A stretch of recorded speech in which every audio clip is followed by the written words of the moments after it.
Di tengah perang panjang Rusia-Ukraina, muncul kabar mengejutkan dari Washington dan Alaska. Presiden Amerika Serikat Donald Trump dikabarkan ingin mendorong pertukaran wilayah antara Rusia dan Ukraina. Ide ini muncul menjelang pertemuannya dengan Presiden Rusia Vladimir Putin di Alaska. Namun, banyak pihak menyebut ini bukan pertukaran yang adil, melainkan tekanan agar Ukraina menyerahkan wilayahnya yang sudah dianeksasi Rusia. Apa yang sebenarnya terjadi? Dan bagaimana dampak politiknya bagi Ukraina, Rusia, dan dunia? Trump menyebut Ukraina bisa cepat mengakhiri perang, jika mau. Ia menegaskan bahwa Ukraina tidak akan pernah bergabung dengan NATO. Trump bahkan menyinggung bahwa Crimea mustahil kembali ke Ukraina. Bagi banyak pihak, ini sinyal bahwa as di bawah Trump akan lebih lunak terhadap Rusia. Bagi Presiden Volodymyr Zelensky dan para sekutunya di Eropa, ucapan Trump ini sangat berbahaya. Karena terdengar seperti memberi lampu hijau kepada Putin untuk mempertahankan wilayah yang sudah direbutnya. Tahun 2014, Rusia mencaplok Crimea lewat referendum palsu. Donetsk dan Luhansk jatuh ke tangan kelompok separatis pro-Rusia dengan dukungan Moskow. 2022, Rusia melancarkan invasi besar-besaran, berhasil menguasai sebagian besar wilayah timur dan selatan Ukraina. Rusia kemudian menggelar referendum palsu di Donetsk, Luhansk, Kherson, dan Zaporizhia, lalu mengklaimnya sebagai bagian dari Federasi Rusia. Dengan langkah itu, Moskow berusaha melegitimasi aneksasi. Tapi dunia internasional, terutama PBB dan Uni Eropa, tetap menegaskan, semua referendum itu ilegal dan melanggar hukum internasional. Menurut media internasional, Trump dan Putin membicarakan formula perdamaian.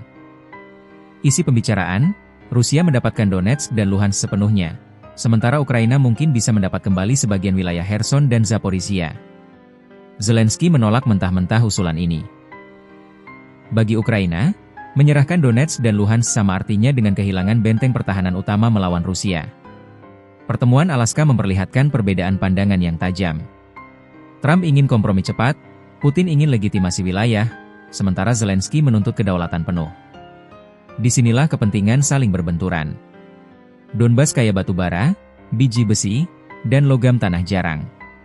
Daerah ini menjadi basis industri baja dan kimia, sangat penting bagi ekonomi. Lokasi strategis, Donbas menghubungkan Rusia dengan Crimea melalui jalur darat. Jika Ukraina kehilangan Donbas, akses mereka ke Laut Azov pun semakin tertutup. Bagi Rusia, Donbas bukan sekadar tanah. Ini adalah sumber daya, kekuatan ekonomi, dan simbol geopolitik. Dengan menguasai Donbas, Rusia memperkuat posisinya sebagai kekuatan besar di kawasan. Konstitusi Ukraina jelas, wilayah negara tidak bisa dipindah tangankan. Pasal 133 menegaskan bahwa semua wilayah, termasuk Crimea, Donetsk, dan Luhansk, adalah bagian dari Ukraina. Pasal 2 melarang pelepasan wilayah, kecuali lewat referendum nasional. Konstitusi Rusia justru sudah direvisi, memasukkan wilayah yang dianeksasi. Hukum internasional, semua aneksasi Rusia adalah ilegal. Artinya, secara hukum, Ukraina punya posisi kuat. Tapi dalam real politik, fakta militer di lapangan membuat posisi tawar mereka sulit. Rusia sudah menguasai wilayah-wilayah itu, dan Trump tampaknya ingin melegitimasinya lewat diplomasi.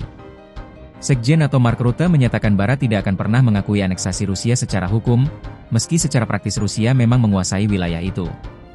Posisi ini mirip dengan sikap Barat terhadap Soviet di Baltik antara 1940-1991. Namun, pernyataan Rutte memicu kontroversi karena dianggap membuka celah bagi kompromi wilayah. Bagi Ukraina, dukungan NATO sangat penting. Tapi jika sekutu mulai memberi sinyal kompromi, maka pertahanan diplomatik Ukraina bisa melemah.